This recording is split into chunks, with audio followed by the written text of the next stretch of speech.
Hello guys, അപ്പോൾ കഴിഞ്ഞ video നിർത്തിയെടുത്തുനിന്ന് തന്നെ ഞാൻ തുടങ്ങാം. ഗുരുവായൂർ പോക്ക് പ്ലാൻ.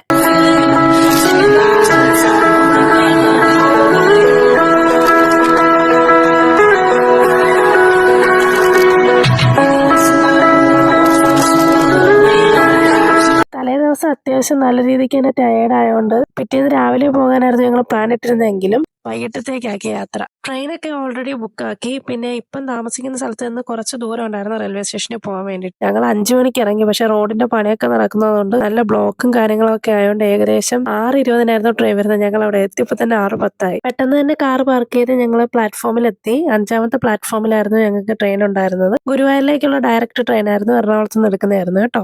കയറിയ സമയത്ത് തിരക്കൊന്നും ഇല്ലായിരുന്നെങ്കിലും പോകെ നല്ല തിരക്കുണ്ടായിരുന്നു.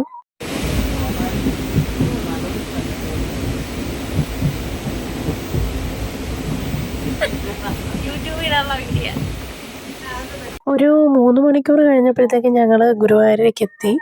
റൂമൊക്കെ ബുക്ക് ചെയ്തിട്ടുണ്ടായിരുന്നു. അതുകൊണ്ട് പിന്നെ റൂമിന് ആ സമയത്ത് അന്വേഷിച്ച് നടക്കേണ്ടി വന്നില്ല. ഞങ്ങളൊന്നും കഴിച്ചിട്ടൊന്നുമില്ലായിരുന്നു. അതുകൊണ്ട് നല്ല ടയേർഡായിരുന്നു. അപ്പം എത്രയും പെട്ടെന്ന് റൂമിൽ ചെന്നിട്ട് അവിടെ നിന്ന് ഫുഡ് എങ്ങാനും കഴിക്കാം എന്ന് വിചാരിച്ചാണ് പ്ലാൻ ചെയ്തത്. അപ്പോഴത്തേക്കും ഈ ഓരോ ഹോട്ടലിൽ കയറിയിട്ടാണ് ഞങ്ങൾ റൂമിലോട്ട് പോയത്. അത്യാവശ്യം ഈ ചേട്ടൻ ഞങ്ങളെ ഒന്ന് വലച്ചായിരുന്നു. പിന്നെ കറക്റ്റ് സ്ഥലത്ത് തന്നെ എത്തിച്ചു. കാരണം ഞങ്ങൾ ശ്രീകൃഷ്ണ എന്ന് പറഞ്ഞ ഹോട്ടലായിരുന്നു ബുക്ക് ചെയ്തിരുന്നത്. ഈ ഏരിയയിൽ തന്നെ ഒരുപാട് ശ്രീകൃഷ്ണ ഹോട്ടലുണ്ടെന്ന് ഞങ്ങൾക്ക് പിന്നെയാണ് മനസ്സിലായത്. പിന്നെ ഞങ്ങൾ പോയി ചെക്കിനൊക്കെ ചെയ്തു. അവർ നമുക്ക് റൂമൊക്കെ കാണിച്ചു തന്നു. അത്യാവശ്യം കുഴപ്പമില്ലാത്ത റൂമായിരുന്നു. ഞങ്ങൾക്ക് 4 പേർക്ക് കിടക്കാൻ വേണ്ടിയിട്ടുള്ള റൂമായിരുന്നു എടുത്തിരുന്നത്. അതിനുശേഷം പിന്നെ ഫുഡ് കഴിക്കാൻ വേണ്ടി പുറത്തോട്ട് പോയി. ഞങ്ങൾക്ക് നല്ല വിശപ്പുണ്ടായിരുന്നു. ഞങ്ങൾ ഉച്ചയ്ക്ക് കഴിച്ചിട്ട് ഇറങ്ങിയത്. അപ്പം നൈറ്റ് ഇത്രയും ലേറ്റ് ആയപ്പോഴത്തേക്ക് എല്ലാവർക്കും നല്ലോണം വിശന്നിട്ടുണ്ടായിരുന്നു. അങ്ങനെ ഞങ്ങൾ സ്ഥിരം പോയി കഴിക്കുന്ന മസാല ദോശയൊക്കെ കഴിച്ചു. കൂട്ടത്തിൽ ഒരു ഐസ്ക്രീമും ഒക്കെ കഴിച്ചു. ഞങ്ങൾ അന്നത്തെ ദിവസം അതങ്ങ് കഴിഞ്ഞു. പിറ്റേന്ന് രാവിലെ ഞങ്ങൾ നേരത്തെ തന്നെ എണീറ്റു. കാരണം ഞങ്ങൾക്ക് അമ്പലത്തിൽ നേർച്ചയും കൂടെ ഉണ്ടായിരുന്നു. തുലാഭാരം തൂക്കിയേക്കാന്ന്. അപ്പോൾ അതിന്റെ ടൈമിങ്ങോ കാര്യങ്ങളോ ഒന്നും ഞങ്ങൾക്ക് അറിയത്തില്ല. ക്യൂ നിൽക്കേണ്ടി വരുമോന്നൊന്നും അറിയാത്തത് കൊണ്ട് തന്നെ നേരത്തെ ഒരുങ്ങി തന്നെ ഞങ്ങൾ അമ്പലത്തിലോട്ട് പോയി. അമ്പലത്തിലോട്ട് കയറുന്ന വഴി തന്നെ 2 സൈഡിലും കടകളാണല്ലോ. അപ്പുറത്തെ സൈഡിലും ഇപ്പുറത്തെ സൈഡിലും ഫുള്ള് കുഞ്ഞു കൃഷ്ണന്മാരൊക്കെ ഇരിക്കുന്നത് കാണുമ്പോൾ ഭയങ്കര സന്തോഷം തോന്നി. അമ്പലത്തിലാണെങ്കിൽ ഞങ്ങള് ആദ്യം പോയി ദർശനം ചെയ്യുന്നതിന് മുമ്പേ തുലാഭാരത്തിന്റെ കാര്യങ്ങളൊക്കെ ചോദിച്ചായിരുന്നു. അപ്പൊ തുലാഭാരം ചെയ്യാൻ വേണ്ടിയിട്ട് സെപ്പറേറ്റ് ഒരു വാതിലിൽ കൂടെയാണ് നമ്മൾ കയറ്റിവിടുന്നത്. അവിടെ ചെന്ന് അത്യാവശ്യം ക്യൂ നിന്നിട്ടുണ്ടായിരുന്നു. കാരണം എനിക്കായിരുന്നു തുലാഭാരം എടുത്തിരുന്നത്.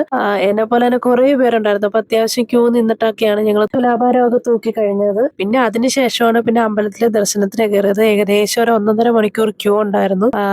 അവസാനം ഒരു അമ്പലം അടയ്ക്കുന്നതിന് മുമ്പേ ഞങ്ങളെ എല്ലാരെയും കൂടെ പെട്ടെന്ന് തന്നെ കയറ്റി അകത്തോട്ടത്തേക്ക് വിടുമായിരുന്നു തൊഴാൻ വേണ്ടിയിട്ട്. അത്രയും നേരം ക്യൂ നിന്നെങ്കിലും നമുക്ക് വലിയ ബുദ്ധിമുട്ടൊന്നും ഉണ്ടായിരുന്നില്ല. കാരണം നമ്മൾ ക്യൂ നിന്ന സ്ഥലത്ത് തന്നെ സിറ്റിംഗ് അറേഞ്ച്മെന്റ്സ് ഉണ്ടായിരുന്നു. അതുകൊണ്ട് നമുക്ക് നിന്നും ഇരുന്നും ഒക്കെ തന്നെയാണ് ക്യൂ നിന്നത്. പിന്നെ ഓഡിറ്റോറിയത്തില് പിള്ളേരുടെ അരങ്ങേറ്റവും കാര്യങ്ങളൊക്കെ നടക്കുന്നുണ്ടായിരുന്നു. അപ്പൊ ഇതൊക്കെ കണ്ട് സത്യം പറഞ്ഞാൽ ക്യൂ പോയ വഴി അറിയത്തില്ല. അത് വേറെ സത്യം.